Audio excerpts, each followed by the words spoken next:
한 주간 있었던 소식들을 정리해봅니다. 1부는 항공 소식입니다. 특정 소식을 확인하실 분은 타임라인 기능을 사용하시기 바랍니다. 먼저 주요 뉴스입니다.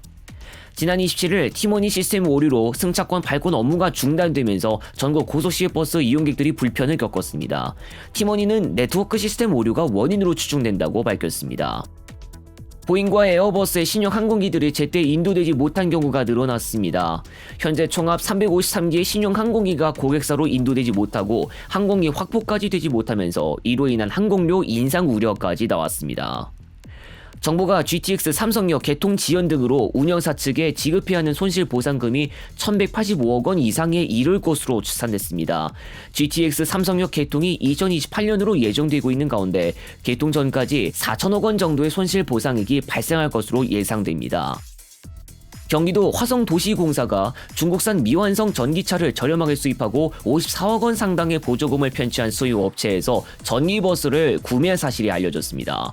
화성도시공사는 2021년과 2022년에 문제의 업체로부터 전기버스를 구입했는데 해당 차량들이 사전에 미완성 상태에서 들여와 국내에서 배터리를 장착한 것으로 드러났습니다. 두산그룹이 수소버스 모델을 출시합니다. 빠르면 이번 달 중 저상버스와 광역버스용 수소버스 모델을 출시하며 현대자동차와 함께 국내 수소버스 시장을 양분하게 됩니다. 올해 광주종합버스터미널 부지를 인수한 신세계가 자동차 정류장을 지하화하고 기존 54,945제곱미터였던 건축 연면적을 11만 제곱미터 이상으로 확대하기로 했습니다.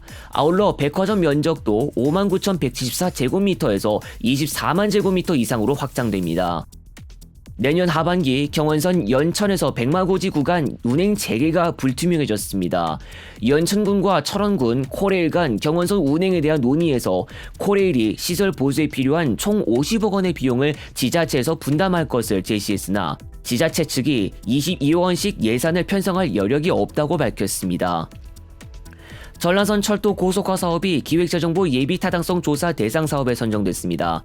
굴곡이나 급커브 등을 개량하고 고속 운행이 가능하도록 설계되어 용산에서 여수까지 2시간 30분 이내로 운행할 수 있게 됩니다. 11월 1일자로 대구 서부 광주 노선 차량 편들 중 9편이 나주까지 연장됨에 따라 대구광역시에서 나주시간 내에 바로 이동이 가능해졌습니다. 11월 2일부로 홍성역을 기종점으로 삼는 새로운 ITX 마음 열차 개통 3개가 신설됩니다. 서화성 방향 4편 운행, 안중 평택순환 열차 3편 운행, 용산 천안 홍성간은 하루 1편만 운행합니다. 서해선의 원시역에서 서화성역 간 단절로 인한 연계 수송도 진행하여 초지역에서부터 서화성역 간의 무료 셔틀버스가 운행됩니다. 지난 27일 티모니 시스템 오류로 고속시외버스 승차권 발권에 차질이 생겨 이용객이 불편을 겪었습니다. 당일 오후 1시 6분부터 시스템 오류로 인해 전국 140여 곳 터미널에서 승차권 발권 업무가 2시간가량 중단되는데요. 티모니 측은 부평 전산센터의 네트워크 시스템 오류로 추정된다며 소비자 피해 보상 방안을 마련하겠다고 밝혔습니다. 당일 앱에서는 접속자가 많아 서비스 이용이 지연된다는 상태 표시창이 장시간 떴는데 이로 인해 접속 대기 인원이 20만 명을 넘어섰습니다. 또 무인 발권기를 통한 승차권 발권이 제대로 되지 않자 승차 시 좌석 번호를 알고 있다면 좌석 번호를 알려주거나 모른다면 예매한 휴대전화 번호를 알려달라는 안내를 덧붙였고 일부 터미널에서는 현금으로만 승차권을 구매할 수 있었던 것으로 알려졌습니다.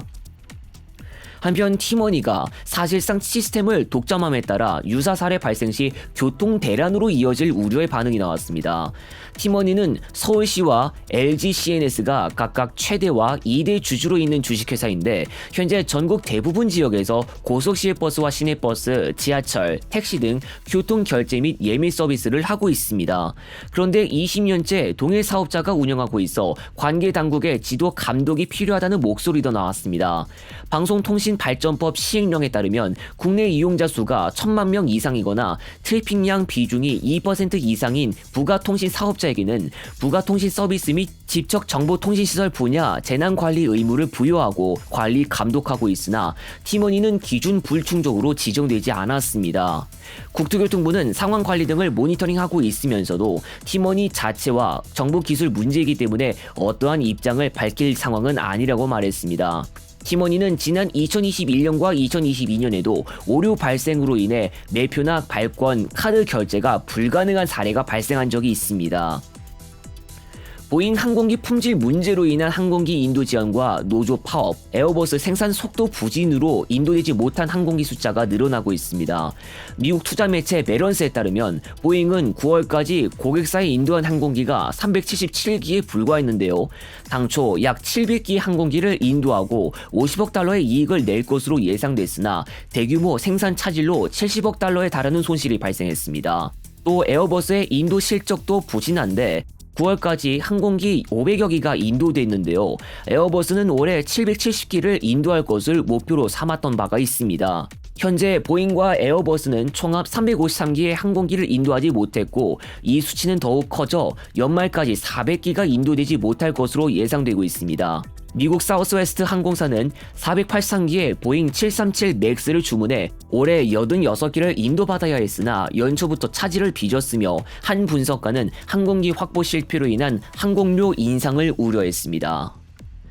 GTX 삼성역 개통이 늦어지면서 정부의 손실보상금이 연간 1,000억 원대에 이를 수 있다는 추산이 나왔습니다. 국회 예산정책처의 보고서에 따르면 국토교통부가 GTX-A의 사업자 SG레일 측에 내년 지급해야 하는 손실보상금은 1,185억 원 이상으로 추산됐습니다.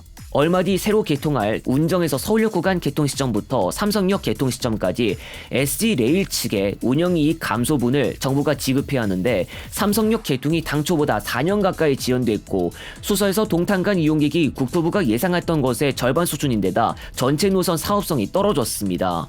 서울시의 영동대로 복합개발 사업 지원으로 GTX 삼성역 개통이 2028년으로 미루어졌으나 더 늦어질 수 있다는 전망이 나오고 있는 가운데 정책처는 2025년부터 3년간 4천억 원 정도의 손실 보상액이 발생할 것으로 예상했습니다. 지난 7일 새벽 대전 조차장에서 발생한 관제 실수로 인한 사고 이후 코레일이 현장에서 부실하게 대응한 직원을 직위 해제했으나 원대 복귀한 것으로 알려졌습니다. 당시 야간에 선로를 막고 약 50명의 근로자가 작업하고 있었지만 관제실은 이를 잊은 채 막차 운행을 허용했는데 무궁화 호 열차가 비상정차하고 근로자들이 대피하면서 인명사고는 피했는데요. 코레일은 당초 사고 이후 전반적인 시스템 점검과 함께 직위 해제된 4명에 대해 징계위원회에서 이에 상응하는 처벌을 할 것이라고 했으나 이미 지난 28일 직위 해제된 직원들이 원대 복귀된 것으로 확인됐습니다. 코레일 내부에서는 직원을 원대 복귀시킨 점을 이해하지 못하겠다는 반응이 이어졌습니다. 최근 SRT가 기업 대표 후임 인선에 어려움을 겪는 것으로 나타났습니다. 철도업계에 따르면 이종국 대표이사의 임기는 오는 12월 26일에 만료되는데 공공기관 운영에 관한 법률에 따라 임원추천위원회를 꾸렸으나 지원자가 없습니다. 업계 안팎에선 최근 몇 년 새 잦은 사고로 인한 중대재해처벌법 노출 위험성과 강성 노조 등 이유로 철도기관장 자리가 기피 대상이 됐다는 분석이 나왔습니다. 전국적으로 사업장이 있는 철도 업무 특성상 사고 위험이 크거나 사고가 빈번하게 발생하고 있고 또 철도 노조가 매년 기관과 임단협뿐만 아니라 인사제도 등 다양한 주제로 사측과 갈등을 빚었으며 기관장 공백이 발생하고 내부 승진이 현실적으로 어렵습니다. 업계 관계자는 최근 들어 각종 구설수나 논란으로 기피하는 경향이 더 심해졌다며 내부 승진으로 전문가를 선임해서 사건 사고를 줄이고 업무 공백 최소화로 조직 안정화가 필요할 것 같다고 말했습니다. 한 KTX 승객이 차 내에서 성희롱과 폭언을 쏟아낸 모습이 이슈로 떠올랐습니다. 지난 10월 말 한 KTX 노인 승객에 대한 한 제보가 들어왔는데요. 이 승객은 여성 승무원에게 성희롱적인 발언 등 문제 행동을 일으켜 남성 승무원이 여성 승무원을 보호해달라고 요구하는 모습이 나온 한편 제보자의 보조 배터리를 갑자기 집어갔다가 다른 승객이 대신 화를 내자 되돌려주기도 했고 해당 다른 승객이 내리자 제보자의 휴대전화를 만져보고 싶다고 했는데 제보자가 싫다고 하자 5초만 만져보자며 욕설과 함께 폭언을 쏟아냈습니다. 또 지팡이를 휘두르면서 난동을 부리자 다른 승객들이 민원과 신고를 했고 이후 경찰에 인계됐습니다. 전국 장애인 차별 철폐 연대가 국가를 상대로 낸 소송에서 일부 승소했습니다. 서울중앙지법은 30일에 박경석 대표와 활동지원사 1인이 국가를 상대로 낸 손해배상 청구 소송에서 원고 일부 승소로 판결하고 국가가 총 1,000만 원을 배상하라고 판결했습니다. 지난해 7월 14일 여의도 인근에서 버스를 가로막고 운행을 방해했다가 현행범으로 체포됐는데 이송 과정에서 휠체어와 안전띠 등이 없는 호송 차량에 탑승했고 이에 소송을 제기했습니다. 판사는 이번 판결에서 형사소송법에서 요구하는 현행범 체포의 요건인 범죄의 명백성과 체포의 필요성을 갖추지 못한 위법 체포라고 판단하면서 해당 집회가 타인의 법익이나 공공의 안녕 질서에 대한 직접적인 위험을 명백하게 초래해 해산 명령의 대상이 될 정도로 단정짓기도 어렵다는 이유를 설명했습니다. 중국산 미완성 전기차를 저렴하게 수입하고 54억 원 상당의 보조금을 편취한 수입업체 대표가 검찰에 넘겨져 재판을 받고 있는 가운데 화성도시공사가 해당 업체에서 전기버스를 구매한 사실이 알려졌습니다. 화성도시공사는 2021년과 2022년에 A 업체로부터 전기버스 총 25대를 총 47억 9천만 원에 구입했습니다. A 업체는 중국 전기차를 들여와 보조금을 편취했던 B씨의 회사로 밝혀졌는데 화성도시공사에서 구매한 전기버스 총 25대도 미완성 전기차를 들여와 국내에서 배터리를 장착한 사실이 드러났습니다. 차량이 중국에서 수입한 것이다 보니 AS가 어렵고 부품 조달이 안 돼 일부 차량은 차고지에서 한 달 넘게 방치되고 있습니다. 공사 관계자는 A 업체가 검찰에 넘겨진 사실을 최근에 알았으나 전기버스 품질이나 구매 과정에서 문제된 것은 없다고 해명했습니다. 두산그룹이 이르면 이번 달 수소버스 모델을 출시합니다. 두산 퓨어셀 자회사 하이엑시움 모터스가 최근 수소버스 2종 출시를 확정하고 정부 인증 절차를 밟고 있는 것으로 확인됐는데요. 하이엑시움은 11m급 저상버스와 고상 광역버스 수소버스 모델을 출시할 예정입니다. 한 번 충전으로 500에서 600km를 운행할 수 있고 현대 일렉시티 수소버스에 탑재된 180kW급 수소 연료 전지보다 더 큰 200kW급이 탑재됩니다. 앞으로 현대자동차와 함께 국내 수소버스 시장을 양분할 가능성이 크며 우진산전과 타타대우에서도 수소버스를 개발하고 있습니다. 앞서 정부는 2030년까지 수소광역버스 21,200대를 보급할 계획을 수립했습니다. 신세계가 인수한 광주 종합버스터미널이 확장됩니다. 광주광역시는 신세계 측에 자동차 정류장의 경우 기존 시설의 연 면적 이상 확보를 원칙으로 제시하고 신세계가 수용했다고 밝혔습니다. 신세계는 향후 자동차 정류장을 지하화하고 기존 54,945제곱미터였던 건축 연 면적은 11만 제곱미터 이상으로 확대하고 백화점은 59,174제곱미터에서 24만 제곱미터 이상으로 특급 호텔과 문화 업무시설을 포함한 복합시설은 23,321제곱미터에서 39만 9,523제곱미터로 늘어납니다. 자동차 정류장은 수요 대비 규모의 적정성을 나중에 분석 검토하기로 했는데요. 터미널 이용객이 매년 급감하는 데에 따른 대책을 마련하기 위함입니다. 경원선 연천에서 백마고지 구간에 내년 하반기 운행 재개가 불투명해졌습니다.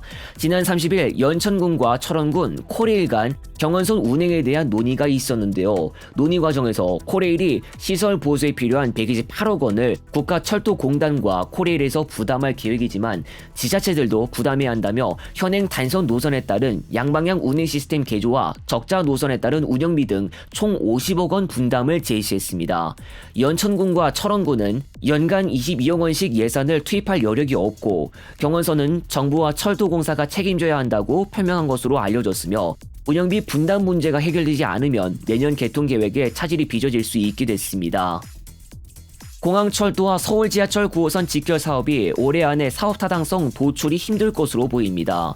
국토교통부 관계자에 따르면 당초 10월 말과 11월 초에 공항철도와 서울지하철 9호선 직결 경제성 조사 연구 용역 결과 발표를 예정했으나 중간 보고회를 거쳐 내년 초 결론을 낼 것으로 나타났습니다.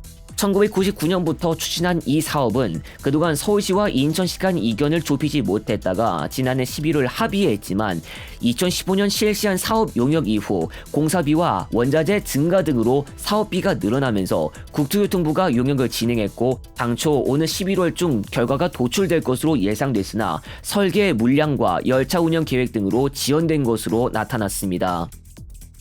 최근 산업용 전기요금 급등에 따라 철도 공공기관에서 요금 체계 개선을 호소하고 나섰습니다. 업계에 따르면 지난 10월 산업용 전기요금이 10.2% 인상되어 공기업도 직격탄을 맞았는데 특히 전기를 동력으로 하는 철도 업계 영향이 크다는 평가가 나왔습니다.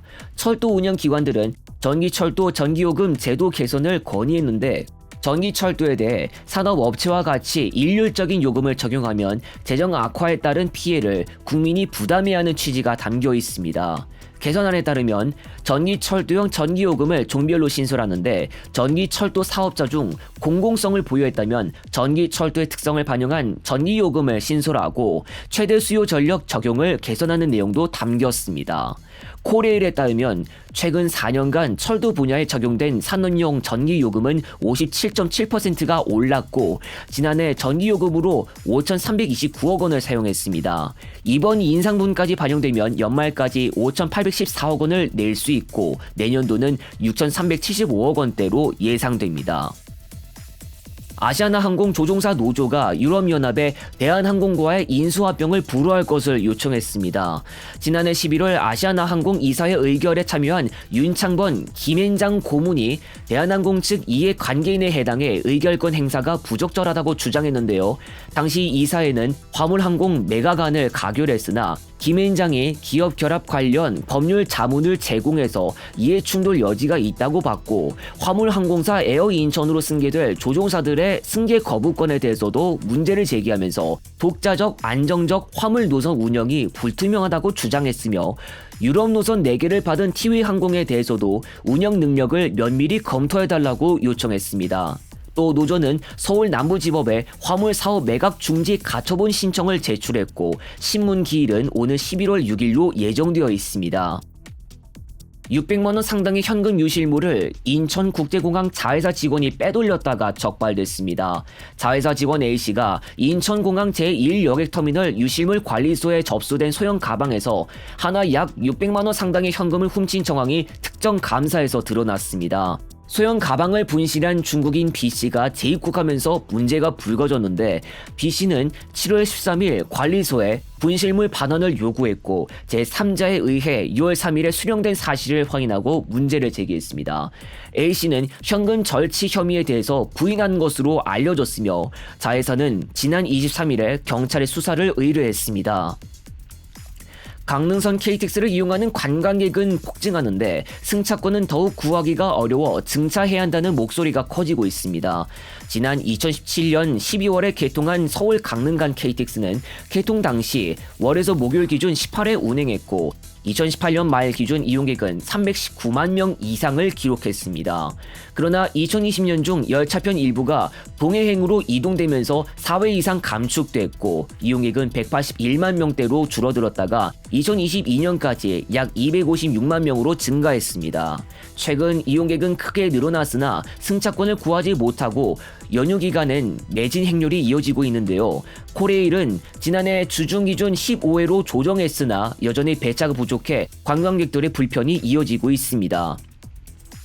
전라선 철도 고속화 사업이 기획재정부 예비타당성 조사 대상 사업에 선정됐습니다.